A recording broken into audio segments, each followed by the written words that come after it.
The Disruption, a lively discussion between UVA Darden School of Business professors Yael Grushka-Cockayne and Mike Lennox on cutting-edge technologies and practices that are challenging the status quo.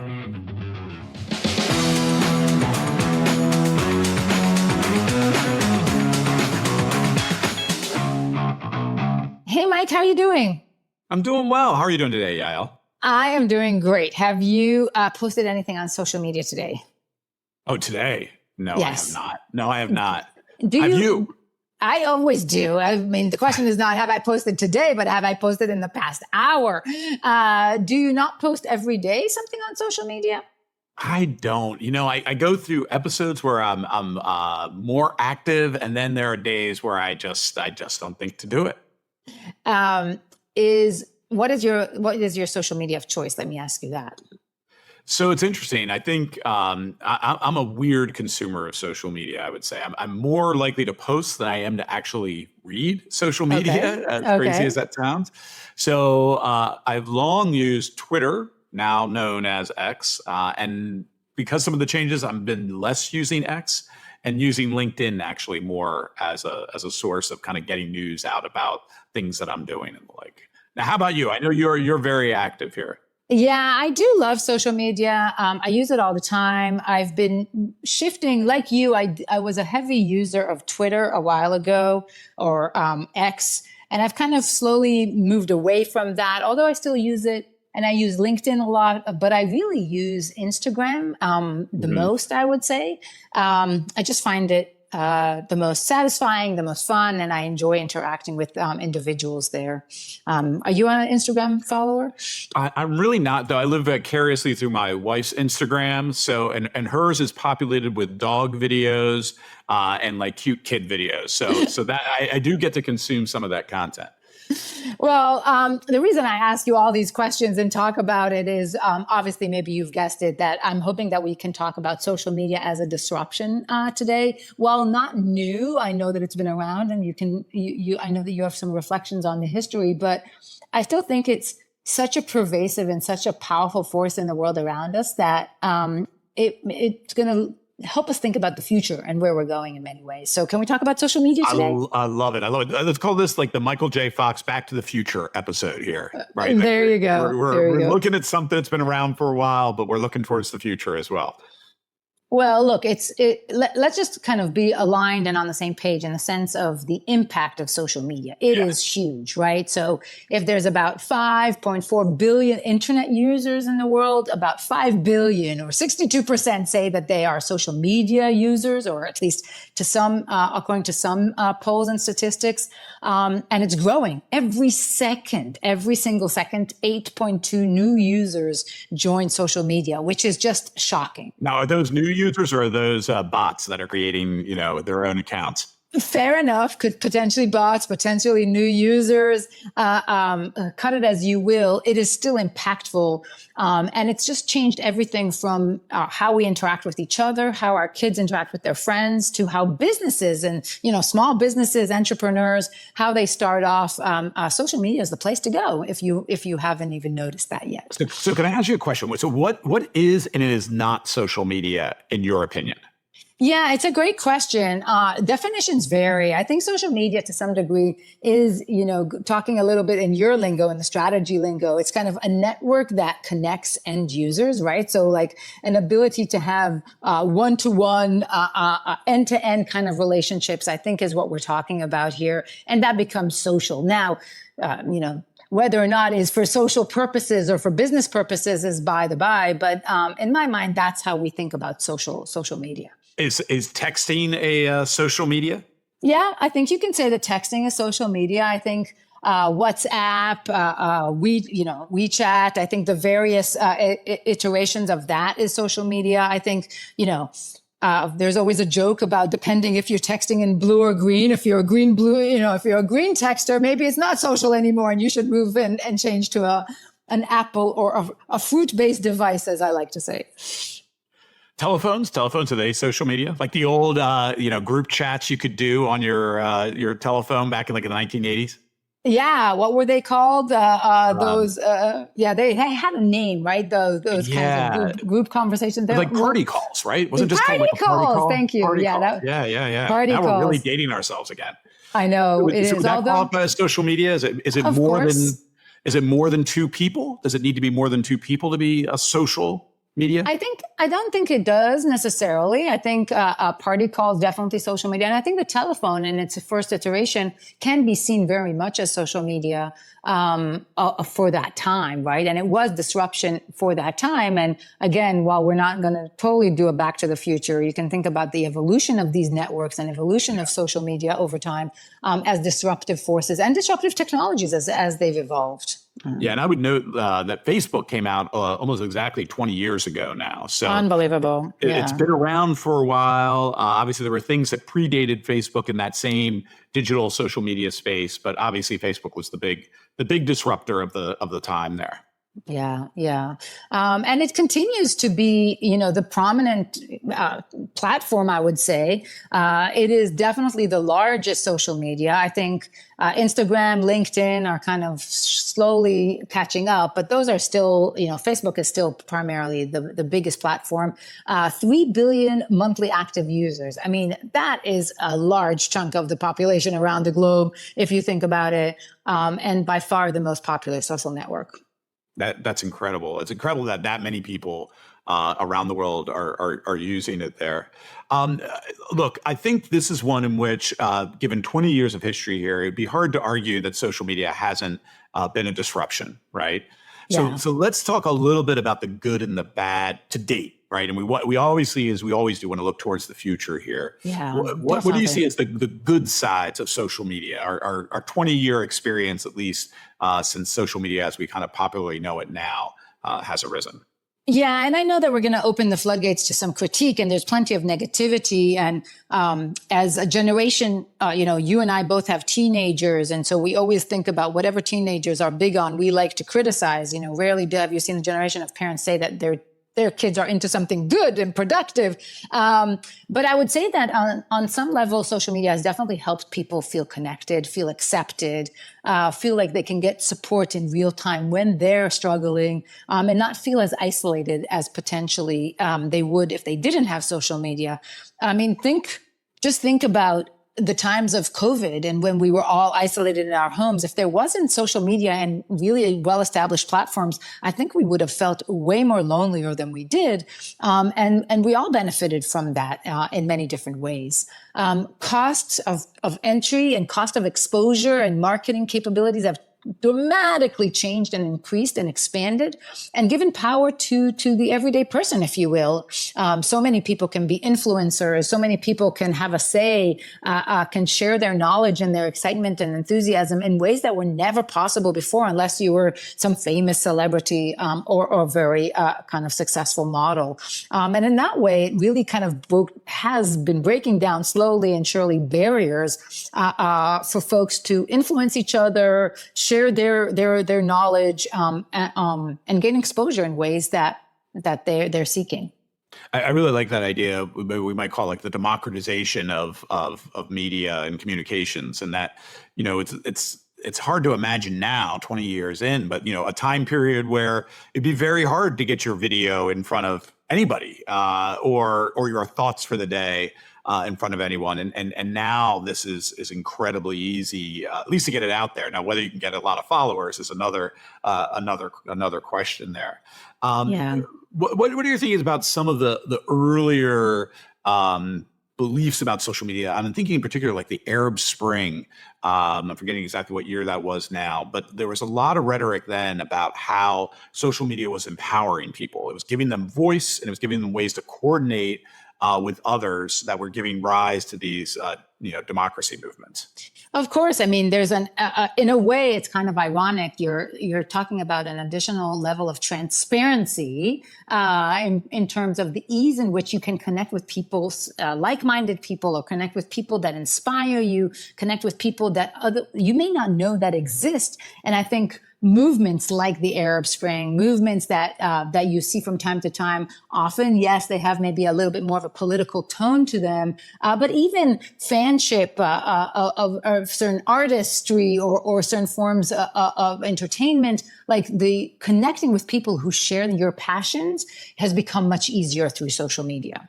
Yeah, it is amazing to see the number of celebrities now, just flat out celebrities, musical successes who got their start on social media that didn't go through the, quote unquote, traditional channels that you would see for success as, let's say, a musician. Right. And in some ways that has been well overdue. I mean, the record companies and the labels have all been controlling some of that to the dissatisfaction of the artists. And here now there is a platform that, as you say, democratizes that and empowers the artists to keep control and to talk directly to their audience, to sell directly to their consumers in a much more fast and immediate way. So we've talked about some of the upside here. Tell me what are the critiques? I mean, we've all heard them, but tell us what you think, Yael, are some of the top critiques we should be thinking about. Yeah, I mean, I think things that we feel ourselves, things that in some ways we would feel in many different social settings. This notion that you see the good, but not the bad. You see people having fun, but not their struggle moments. It puts added pressure. It makes people, maybe a little bit more self-conscientious or low self-esteem, or they see other people having fun with each other, but they're not included. So it can have really mental issues and mental pressure. It can increase the mental pressure that folks feel in ways that maybe we've experienced across generation, but maybe this makes it more pronounced. I mean, for sure, if you go back to your telephone example, if you were calling a friend back in the 60s and the 70s and they didn't answer, but you knew that they were on the call with somebody else, you would get jealous in the same way that now if you see them on social media interacting with somebody that you're not included, you might feel left out. We definitely see that social media can help spread and in a very rapid way, misinformation or just sheer wrong facts and lies and really cause some not only stress and pressure, but also cause a lot of damage by spreading wrong information. And that, of course, is a big, big downside. Yeah, I mean, I think about here growing up in the United States, we had, in essence, 3 news outlets, right? ABC, NBC, CBS, and you had the 3 newscasters, and there was a very narrow set of sources for information and news. Now we've created a world where literally, millions and millions of sources here. There's a good size to that, right? Now we allow for additional voices and the like. But there's that downside that you just were mentioning, the ability to proliferate falsehoods, to build little, sub communities where now our information and facts aren't all the same that we're dealing with here. How do you react to that critique of social media? That in some ways, maybe you could even argue it's opened Pandora's box, where now, great, everybody has voice, but man, do we want everybody to have voice? And is it really improving the commons? Well, I think it's a valid critique. And I think that like any other disruption that you and I have talked on this show about, with innovation and with change comes a whole set of new considerations that we are all responsible of tackling. So take, for instance, this notion of, do we want everybody to have a voice? Because sometimes those voices aren't really what we would like to hear, or sometimes they're wrong, or sometimes they're helping spread errors information. Well, then it's our responsibility to try and think about what is it that we want to encourage in terms of how people express themselves, how we are influenced by each other, how we listen to each other, how do we give feedback, how do we assess whether information is correct or not, how do we train or teach our kids and the world around us to be more thoughtful when they consume information. This has always been the case. When you've gone to the newsstand 20, 30 years ago, you had to judge the validity of a certain magazine and an outlet. You have to do the same thing today. It's just more of it and maybe more rapid than ever. And then about the critique of mental health impact, especially on teens, I want to remind us that the rise in social media has come with the rise of awareness in terms of in terms of mental issues in general. So we are all more aware of mental health. Kids talk about it more. Parents care about it more, seem to be caring about it and reacting to it more. Schools and education systems are more sensitive to it. And so, yes, there's an increase in interest and an increase in maybe cases where people are seeking mental health support. But that's not just because of social media rise. That's also because of our awareness and the heightened sensitivity and heightened care that we're taking to try and support individuals who struggle. Yeah, that's a good point, that there's any number of societal ills where the first reaction is always to blame social media. But as we know, the world's complex and there's a lot of things going on. And some of these things might be causative, some of them might be correlative, and maybe some of them, there really isn't any correlation at all, but we just make that assertion there as well. Is social media, in your mind, just simply a tool? Or is it something more as a phenomenon that we're facing? Is it, you mentioned before, like it's amplifying things that have always existed. Is there anything that's different in kind that social media is bringing about in your mind? Well, I definitely think that if we think about you and I, we're business school professors. We think about marketing, we think about operations, we think about PR, we think about just channels. I mean, I think that we've seen a huge amount of disruption and change in ways that businesses thrive and succeed, and in ways in which consumers seek to find information, find out about new products, and consume those products. I think that it's changed wellness and lifestyle choices based on the web, and just opportunities that social media provides in terms of educating individuals and training individuals to think differently about their own health and their own lifestyle. So yes, I think there are fundamental changes that are occurring around us that are both impacting business models, impacting businesses, impacting policy, and impacting individuals and how they live their lives. It reminds me of some work that I've done, some research I've done over the years on environmental activist actions against firms. And it used to be that firms would be wary of these kind of large organizations, let's say like a Greenpeace, well-known activists that would target certain firms. They have to worry now in this day and age of two people with a clever idea on YouTube creating a video that might destroy literally millions of dollars of value for a company overnight, which is a very, very different world. Again, because we've democratized voice and there are many more people who can have a vehicle for getting a message out there.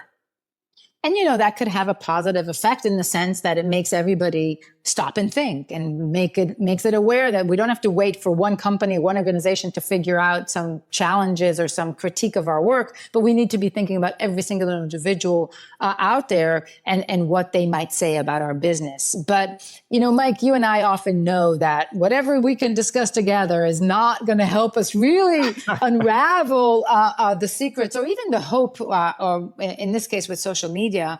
But maybe it's time to bring in our expert. What do you think? I think it's always time to bring in the expert. So great suggestion.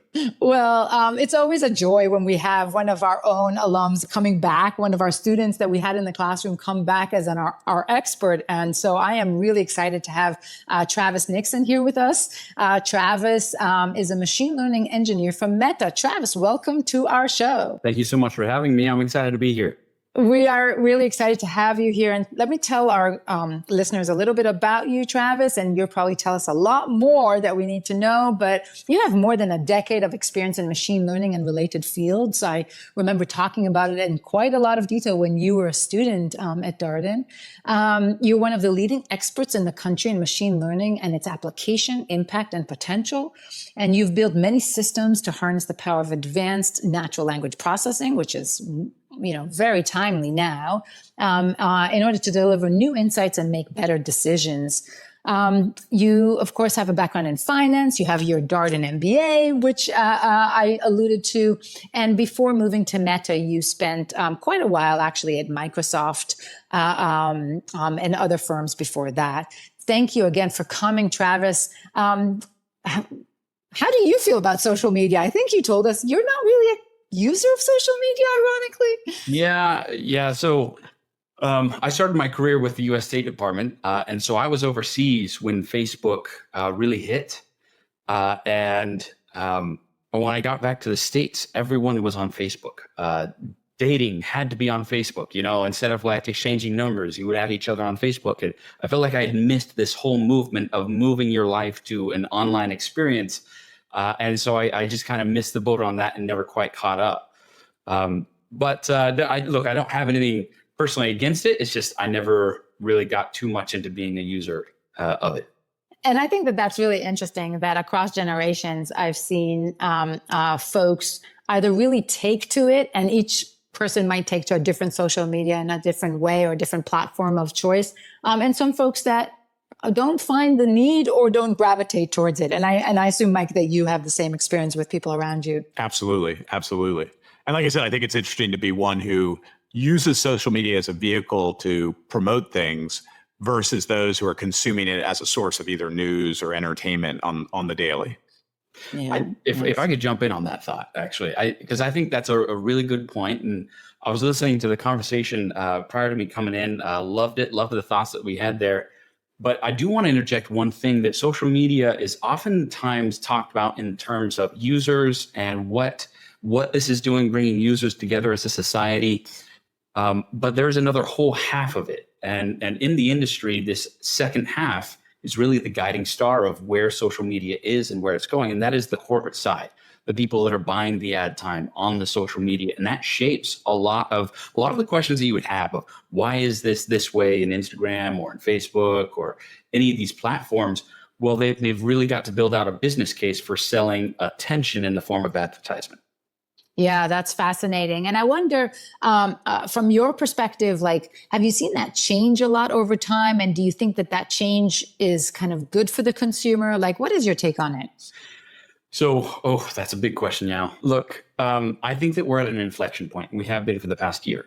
In fact, ever since December 2022, when ChatGPT was released, and we had this sudden pause moment with what AI was becoming, that the basis, mission, and makeup of what social media is and what it is intended for is undergoing a whole revolution and change.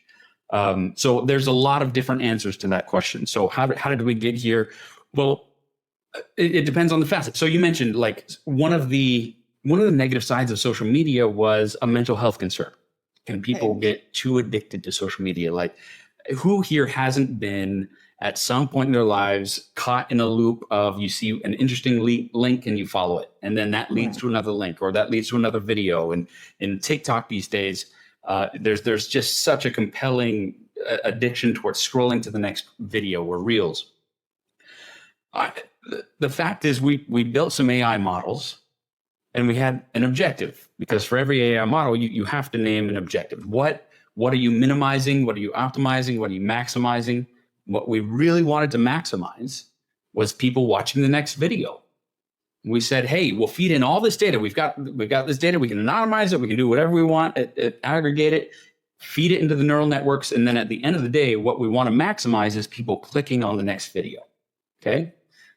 And it turns out there's some great ways to do that in negative, harmful ways. Right. It turns out negative emotions are very compelling to click on. Negative content, things that you disagree with. And so we can feed vitriol into someone's lives. And that's not born out of any kind of negative impetus or desire or I want to manipulate someone's life in a negative way. It's just born out of this AI model takes a whole bunch of stuff in. It's called a black box model. So we have no idea what's going on in the middle of it. And then on the outset, we've maximized or optimized clicks. Great. But it turns out then, just as you were talking about at the beginning, there's some mental health outcomes that aren't quite desirable. So we start to chip away at this question now, and I hope that starts to answer what you're talking about. How did we get to where we're at? But it's a very multifaceted problem. It makes me think here about, obviously the business model for a lot of these companies is advertising. And as you just said, that then leads to an incentive to create the algorithm having the objective function of attention, maximizing attention. But I was trying to think of what would be the alternative? What would it be I don't know. Would it be the user's affect for the videos they're seeing? And how would you even measure that other than through attention? And so I hear you and I agree. And this is one of the big critiques of social media, but I'm trying to think of like, what would the alternative be? If we just even took the business model aside, how would it decide what next video to give me other than attention? So fantastic question, Mike. And I think that's where we hit the inflection point. Is before we could measure dollars, and dollars are the easiest thing to measure in the world, right? That's why sales organizations tend to be very meritocratic in promotions and things like that. Sell more, better dollars, easy to measure, right? Like I said, with these models coming down to how do we maximize dollars, ad spend, has led to some negative effects. But now that we have these large language models, we're now able to measure things like how healthy was this conversation? How much did this affect their life? And I can have a start point of their emotional or mental state is predicted to be at this. And at the end of that conversation, it was higher. So I can benchmark it higher. So now the ability to arrange your social media algorithms and outputs to a healthy outcome are myriad. And I think that this is exactly where we redefine what is social media for. Is it meant to connect us, or is it meant to give us a feeling of connection? Because I can give you a feeling of connection with chatbots. And with the onset of Llama 4 and GPT-5, we're there. Right. So fascinating. And that's a rabbit hole, of course, to go down to. What is social media? What is it for? I think is a very valid question right now. And I think you pick up on a good point, and this is where our imagination and our positive creativity, I would say, comes into play, in the sense that if we align our goals and our objectives, as you both alluded to, maybe now tools can detect my emotional state. They can detect my health state. They can detect measures of like blood pressure. They can detect smiles and frowns and tired individuals or lethargic behavior. Like, now that we can start to kind of pick up on some other cues in different ways, maybe we can, maybe the social media companies or maybe their organizations behind it and the individuals will put more of an expectation that we also help individuals overcome challenges when they face them. Is that a good way to think about it, Travis? Absolutely. And I see signs of this happening as a big consideration for social media companies. For example, I have a great opportunity to speak with a lot of our partners and other folks such as Reddit and various social media platforms. And what's interesting to me is social media companies used to define themselves and their value in the form of how they could get ads and how many eyeballs and how much attention and how much lift in revenue for their corporate customers.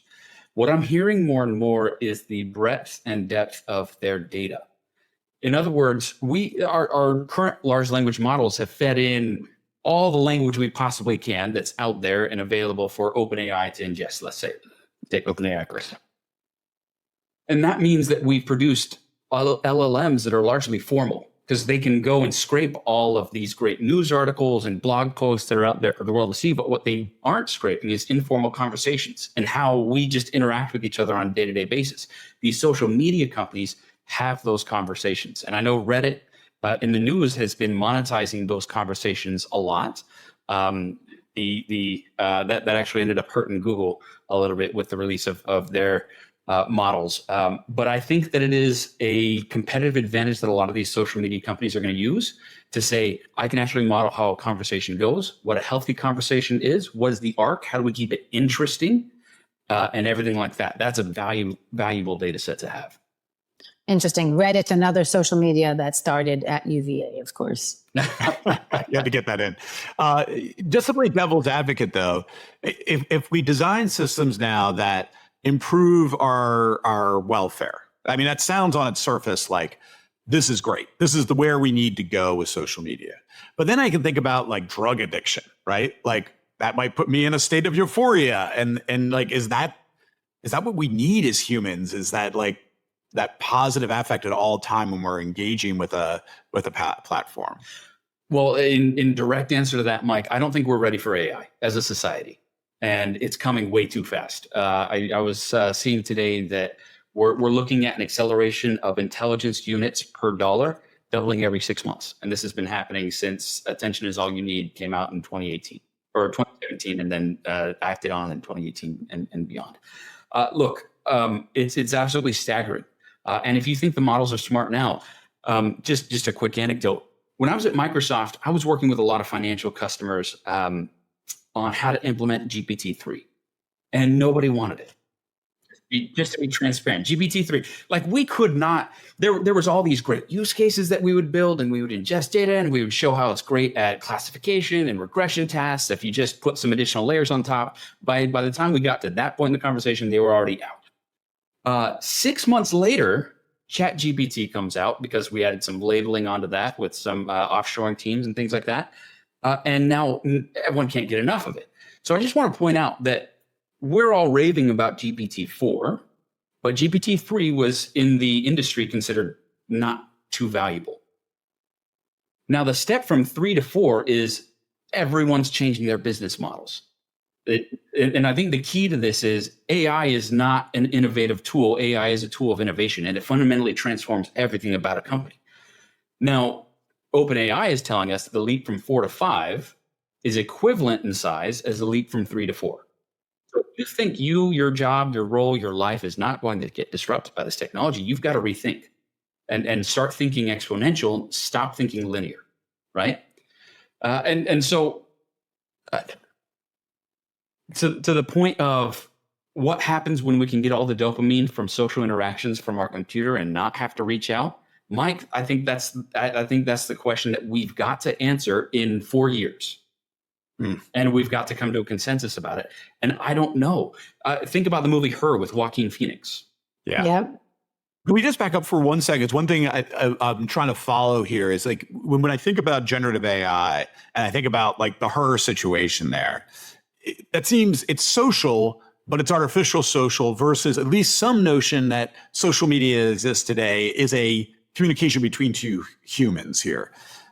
Am I thinking about that wrong, or is it just everything's getting blurred and it doesn't matter if the person on the other side is a bot or a human who's generating content? It's absolutely the latter, because I won't go too much into detail on this, but let me ask you, if we can host a conversation between two people and have the other person not know that they're talking to a bot, is that not a great labeled data set to see how good your bot is?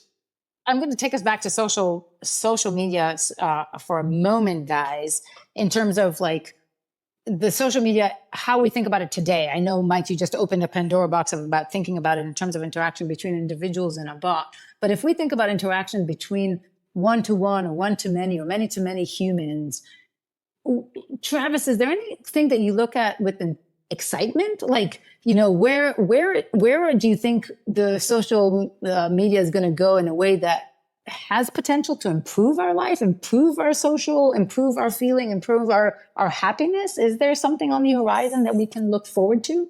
I think there's tons, yeah. I am very bullish on AI. I think that this is the moment that we have an opportunity to, as a species, graduate to the next level. And I think that's extremely exciting, living in an age of abundance.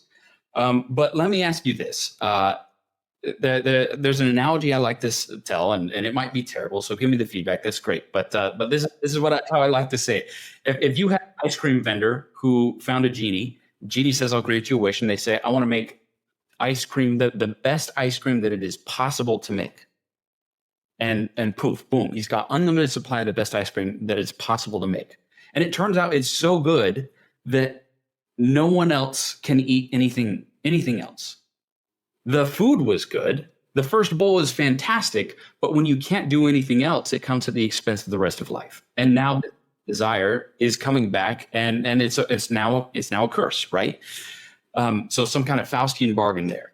I think that we're there with social media and with AI. So the question is, and I think let's take this to advertising. So my specialty in Meta is actually on the ads org and making models to decide which ads you should see when you sign into Instagram or Facebook. Okay.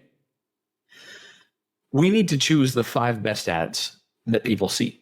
What happens when we get so good at choosing those ads that you can't say no? And now what happens if you invented the ultimate ad engine and now everyone just runs up huge debts on their credit cards? That's not good, right? Now, where we're at now, so that's yesteryear, right? Where we're at now is what happens when I can make the ad in real time to fit exactly what you want. Yeah, this is something I've long been concerned about, and just to get academic speak here for a second is in a lot of our models we assume that preferences are exogenous, right? Like you have some preferences, they're born in you. Maybe they change over time, but it's exogenous to the actions of others. We know from consumer behavior, from the efforts on behavioral economics and like that. But no, we can actually shape those preferences, right? And so to your point, like as we get better at that, as we are able to leverage this data and use algorithms to like completely shape what we believe, that can get very disconcerting. Now I feel like we're going down the dystopian path here of an entity, either the state or a company deciding like, we're going to tell us what you want and what you should do, and total control type of thinking. So please tell me how I'm wrong, Travis, that this is where we're going. Yeah, well, the core mitigation is societal and personal. And I want to get and fully answer Yao's question on what is the optimist take on this as well, too, right? But let me address those 2 points. So the personal is you've got to be prepared yourself. You've got to be aware of what's happening in AI. You can't wait for someone else to tell you 3 months after the fact. You need to understand how the algorithms might affect you today. So the first thing is listen to this podcast, read as much about this topic as you can, because this is not a nerd technology. This is not happening in some data center. This is happening in your life. The second is societally, we need to be aware of these dangers, and we need a political system that's able to act on things, to act in society's best interest as rapid as possible. And I know that saying politics does not give is not really a rallying cry of hope these days. I think that the world has acted fairly well in times of crisis and adapting to new developments. So I'm hopeful on that. Let me paint the utopia picture. So we're going down to the dystopia bent real quick, but let me paint the utopian picture if we get this right. So let's say that my neighbor, we just had a big storm and a tree fell in their house and huge damage to their home. And luckily they have insurance, but suppose they didn't have insurance. Now, suppose we're 5 years down the road and AI has progressed as it has been. And they're able to go to the computer and say, I've got holes in my roof. I need a quick solution. Here's what's available to me. And they actually hold a conversation with the AI agent. So they don't just need to ask everything in their first prompt. And the AI agent helps them invent something that's actually going to repair their roof. And not only that, it's going to be a SpaceX relay so that they can actually now get SpaceX internet, right? Great. They go to a website and they say, publish this idea and patent it. AI takes care of that. AI compares and researches all the patents and says, now we have a new product. And they say, great. There's an adversarial AI that shows whether or not this could be successful in an open market. Now, he's got a huge gap in his finances to fill. And so he says, market this. And I want you to put it on Facebook and Instagram. And I want you to build ads and help me sell this. And I want to send this to a manufacturing facility, which can pick up the design and auto fabricate what it needs to in order to develop this product. And now you have him with a patented product out selling in the marketplace in a situation where intelligence has by and large been commoditized. It raises the question, what are humans at that point if intelligence gets commoditized? But I think that there is a utopian path in this of helping everyone grab a slice of innovation. I love that. And the social part of that is what, in terms of it's part of the process of democratizing it? Like, is that now social becomes like just how we interact more broadly? Is that how you see it? Social media, this is where I come down to the redefining of what is social media. So in that experience that I just mentioned, social media can play many parts. First off, on the advertising part, how do you get your product? How do you get your brand out there? How do you start from scratch? And I would say that one of the most positive forces from social media to date has been the ability of small businesses to play in what were large markets traditionally. I mean, the risk you'd have to go through to buy TV ads before was substantial. Impossible, right? And now with a budget of as little as $50, you can affect consumers within 10 miles of your coffee shop and get them to come in and boost your sales. As well as Meta already has abilities to help you increase the quality of your ads. You don't need as big of a marketing team and marketing budget anymore. I think that's a wonderful thing, democratizing market. And I think that's going to continue. So I think, yeah, that's where it's headed there in the social media part of the story. And I want to go back to something that resonated with me that you mentioned earlier, that anything in abundance suddenly kind of, it could be good in and of itself, but then it could have negative effects and, synergies or negative impact on other adjacent activities. And we see it, right? Like even if social media had a good effect on, let's say, a good effect on individuals, the fact that it's distracting from, let's say, going out there and doing physical activity or excluding some, or reading a book or what have you.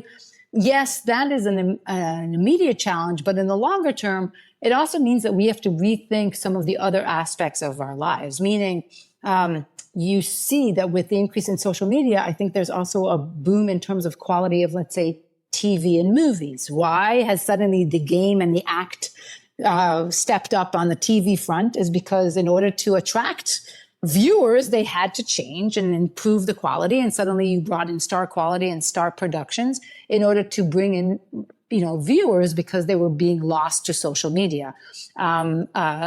Innovation around writing and around thinking about literature, innovation around entertainment. I just think that it opens the door to creativity in different ways. To keep everything in balance. Does that make sense? Can I sell that story, Mike, to you a little bit? I like it. I like the positive utopian kind of view we're discussing here. Obviously, I think, what are the bifurcations that lead us down one path versus another is really something that kind of top of mind for me of how do we make sure it doesn't go off the rails and make sure that it leads us to this more utopian path that we're discussing.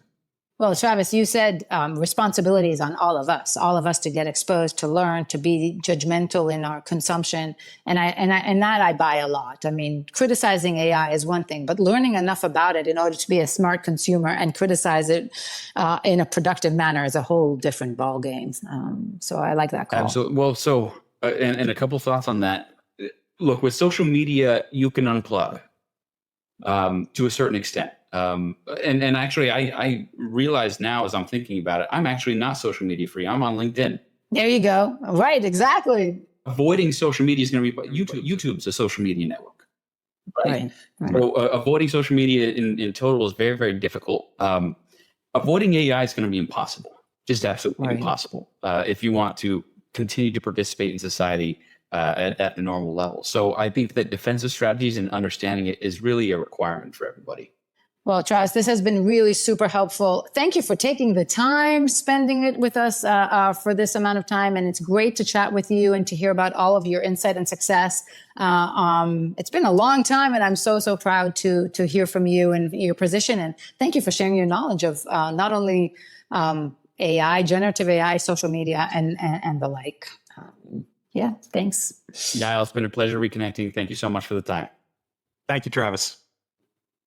So, Mike, are you still down on social media? I was going to ask you, are you going to delete any of your social media accounts now? So have we changed our perspective at all? No, I think it's always about, with like everything else, it's with moderation. And so I feel like social media plays a really critical part in my life. And we haven't even talked about the potential of connecting people, networks. I'm traveling. I've been living away from my family for years and years and years. And I feel that social media has enabled me to stay connected. And so for me, it plays a critical role, and that's why I do it. But with the power comes great responsibility. So I hear your warnings and your concerns. Yeah, and I think, I can't deny, one, this has obviously been disruptive in the way we traditionally talk about this. It's restructured any number of different industries, from communications to media to news, and that's obvious. I think in terms of the good or the bad, clearly there are good aspects of this, clearly, and it has created value for society. I worry about the kind of dystopian future, as you know, and hearing Travis talk about some of the coming with AI, it makes me even more worried, right? So is your worry about the AI part or the social media per se? So are you more concerned with the fact that AI is so pervasive and will continue to control our lives? Or are you worried about the social media specific aspect, if we can differentiate it? Maybe we can. Yeah. And I think it gets back to what Travis had said about, what are these machines designed to do? right? And I think that notion of they're there to attract your attention and keep you engaged with them. So I would make a distinction between the Instagrams, the TikToks, the YouTubes from, like we were saying, texting. I think it's a different environment there. It's a different level of engagement. And I think when you think about, the ability not only to optimize the next piece of content you receive, but to actually optimize the content itself using generative AI, then that addictive ability is going to be even that much stronger. And what does that mean for us if it's not just because user X created a cool cat video that gets brought up in the recommendation engine. It's the AI is now creating something bespoke for me that's going to keep me on these platforms even longer. That's worrisome to me. Yeah, that's fair. And I can see that concern. And I guess to some degree, it's, us, meaning the employees, the leaders, the managers, the C-suite, us who train future business leaders, those who are our regulators. Like, it is all of our collective responsibility to think about how do these tools get used and how does this disruption get set up to be more, positive in our lives and negative. And how do we think about that content, that self-generated content by AI, and the role that it's going to play in our lives in the future? I do agree that we have discretion, right? We have agency, so we don't have to use these tools, right? So that's a good thing, of course. Yeah. But we'll see if people heed that or not. So where do you come down? Good, bad, or no disruption? This is going to be controversial because I think I'm going to come down on the good disruption, and I kind of predict you're going to say bad. Yeah, I am actually. And it's funny because me, I'm usually the optimist. I'm usually the utopian. I love technology, and I usually come down on the side of good. I'm going to go bad on this one. We've had some other ones recently that are kind of related topics that I think I came out on bad on a few of those as well. Yeah. I do worry, like we're kind of opening Pandora's box here, and I don't know how we put it back, but it certainly can have implications that can be worrisome. So I'm going to kind of take our moment of saying goodbye and thanking those who need to be thanked to also challenge you, Mike. If we come down, or if we believe that it is a bad disruption, meaning social media is a bad disruption, then what are you going to do about it? Or what are we going to do about it in order to help cater and shift the direction? Because just saying that it's bad, and I see this with kids, like, we can ban it, we can do a lot of different things, but we've seen historical impacts and successful, banning of different things that individuals thought were bad. That doesn't really solve the problem. I think that we can be much more constructive in the actions that we take. Yeah, and I totally agree with that. I think maybe it's education again, right? Just making sure people are informed about what's happening behind the scenes on these systems. And so they do have that agency we were talking about. And look, who doesn't like to sit for an hour watching a bunch of cat videos, right? Like, it's, there's a certain peace and, mind space that can create. But they're, understanding what's going on and what they're trying to do, I think is going to be important. I hear you. Well, thank you for that, Mike. And I appreciate you letting me get excited about things that you aren't very supportive of. Now you're getting me in trouble. I don't know if I'd say that. I'm just trying to be provocative here. I hear you. Next time we have our two avatars record this conversation, and we'll see what they say about it. That's exactly right. We're going to go complete AI on our podcast. There you go. Well, with that, I think it's time to wrap this one up. Thank you, Mike. Thanks to Travis, who joined us. Thanks to Becky and Gary, as always, for providing us the support that we need. And that's it from us for social media.